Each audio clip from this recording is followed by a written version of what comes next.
Welcome back all. Lore here. Alright, so we just got done with our Stasis Shrine. We are now heading to our Ice Block Shrine, aka Cryonis, I think it's pronounced. So it's going to be located right there, right south of that little mini lake or whatever pond. And we just came out of the shrine here. There's a hidden treasure chest right here. You might as well go ahead and get that bad boy. Be aware if it's nighttime, chances are pretty good you're going to have these little guys popping out at you, so just be aware of that. And once again, anytime you use stasis to move an object, one swat with a sledgehammer should be all you need. That's a traveler's bow. I'm actually going to leave that alone for now. I got plenty of bows in my inventory. I'm not going to tech refresh that at the moment. One cool thing about getting things like bows and broadswords and claymores out of treasure chests, as you progress up through your rank in the game, so when you, say, have silver enemies, when you get a treasure chest like that, it's probably going to be a better weapon. So your crappiest weapon is going to be the Travelers, then it's going to go to Soldiers, then Knights, and then Royal. So leaving that bow in that treasure chest, if I come here later on in the game, that could very well be a Royal bow, which is attack power of 38, I believe. Okay, so we are now in the snow region, and I'm going to go ahead and eat my longest lasting cold meal here. Reason being is there's a lot to do. So we're going to actually kind of explore this area, then we're going to head over this way, and then toward our shrine. Lots of Korok seeds up here, lots of treasure chests. If it's nighttime, good for you. You're going to be doing a lot of sneak striking. Just remember, you got to walk painfully slow in order to get that sneak strike in. Okay, so Traveler's Sword for a red should be more than enough for a sneak strike.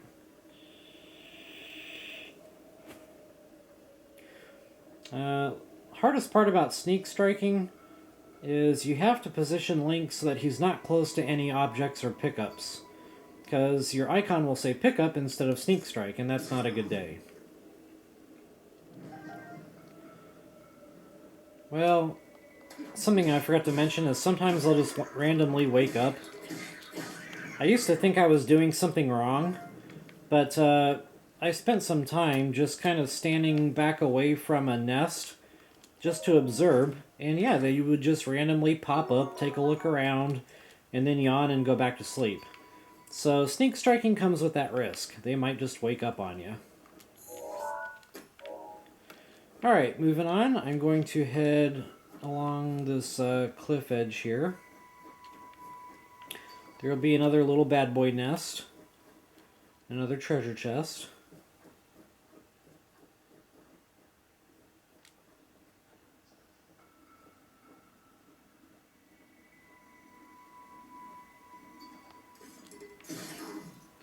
Okay, my Traveler's Sword just broke. That sucks.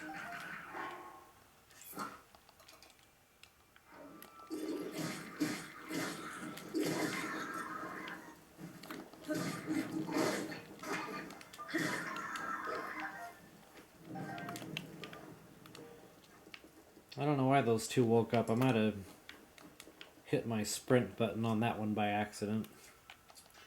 Oh well.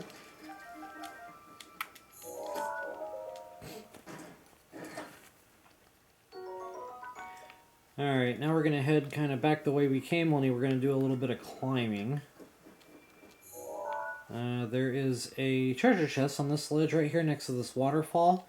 It's a bit of a climb, but remember what I said earlier on about climbing sideways. You're not using very much stamina at all. Still, it's a good idea to save your game just in case you do happen to fall off the cliff. I'm not going to do that every time. It takes time, and I don't think you want to watch me do that periodically, so just for your own reference, you might want to hit that save your game manually, just in case.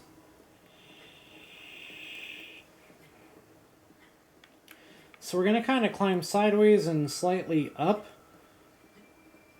And you see that rock kind of jetting out from the cliff wall there. That's where we're heading.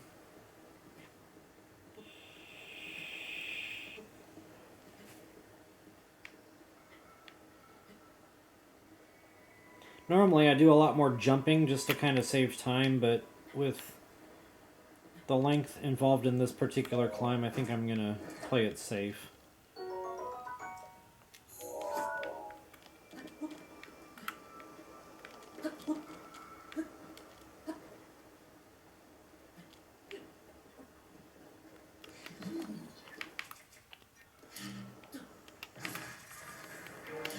Always save wear and tear on your weapon systems whenever you can.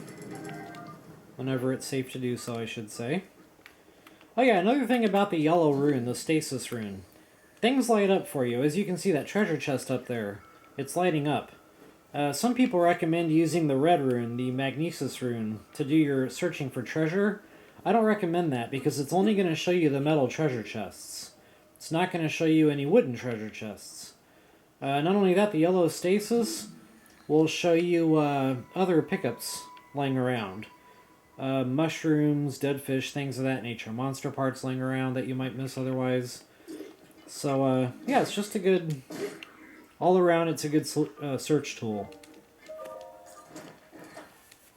And then later on, when you get your stasis upgraded, at the Hauntno Village Ancient Tech Lab, you'll also be able to see enemies with that rune. Very, very handy tool.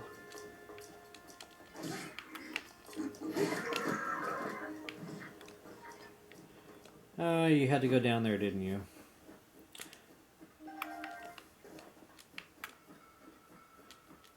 I always like to keep at least one wooden weapon in my inventory, because you never know when you're going to get caught in a thunderstorm. It's just a bad day when all you have is metal weapons in your inventory and there's lightning striking you. Chances are pretty good that will waste a fairy or kill you if you have no fairies. I've talked about fairies quite a bit in my walkthrough so far. You're probably wondering when we're going to get some.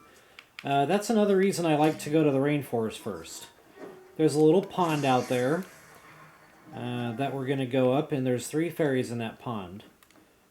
Not only that, we're going to head to the Croc Forest to upgrade that inventory very early on. And there's even more fairies at the top of the Deku tree. A lot of people don't even know about that. So if you have 1 or 2 fairies in your inventory, you'll be able to get more fairies. If you have 3 or more fairies in your inventory, they will not appear. Okay, so just to show you on the map where we're at now. So we're right underneath the Great Wall, so to speak. There's another Croc seed here. Now these stasis plates, I call them stasis plates, I don't know what else to call them. Just like moving the boulders, 1 hit with the sledgehammer should suffice.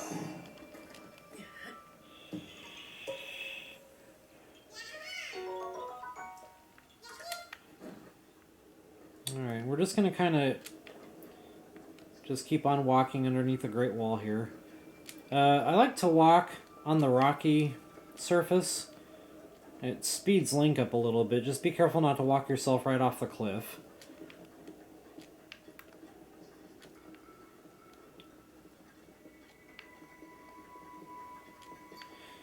For some reason, the snow really slows Link down in this game. And I do have a complaint, if you'll humor me. Later on when we get the snowsuit, that's cold level protection, which I get that. That should be. It's a snowsuit. But if it's a snowsuit, why don't the pants give you snow speed up? Or some kind of snow walking capability? Oh yeah, do not talk to the old man up here. Warning. Warning. Reason being is there's another game glitch where if you get the shirt from the old man by talking to him now, the game will glitch out on you later, and the game will think the treasure chest is there that you didn't get because you got the item for free from the old man now. So we're going to avoid the old man so that we can actually open that treasure chest when we're done with the Great Plateau. And clear the treasure chest so that we can do treasure chest searching later and the game will not glitch out and think the treasure chest is still there. If that makes sense, I probably said that all wrong. So another little tip about these rock patterns. The missing rocks are usually in the direction the rocks are missing from. So here's the break in the rock pattern. That's the direction you go in. You will find your missing rock. All rock patterns are the same. As in, the missing rock is in the direction it's missing from. Alright, so we are now approaching our ice block shrine. There's some stuff to do in the area here, but I'm not going to do all that just yet.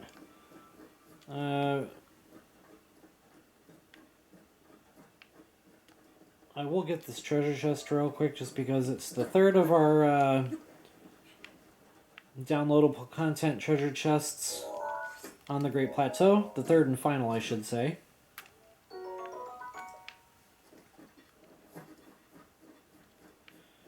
Alright, this is going to be a little bit of a climb, but there's plenty of resting spots.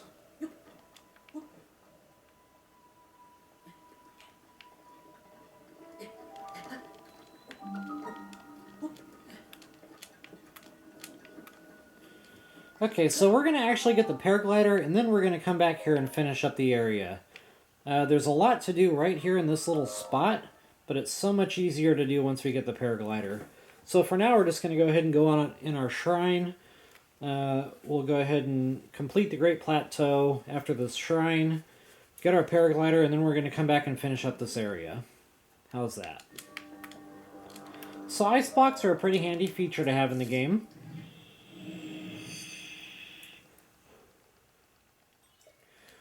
Link can create up to 3 at a time. The fourth ice block that you create, the very first one you put down will break, and so on and so forth if you keep putting some down.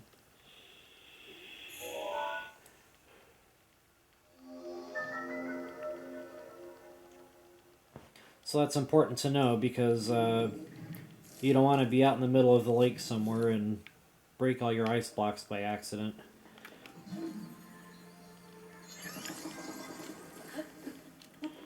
And it's a surface you can climb, which is a good thing. You can use ice blocks for all sorts of cool stuff. You can actually climb up waterfalls with these things. Very, very handy feature.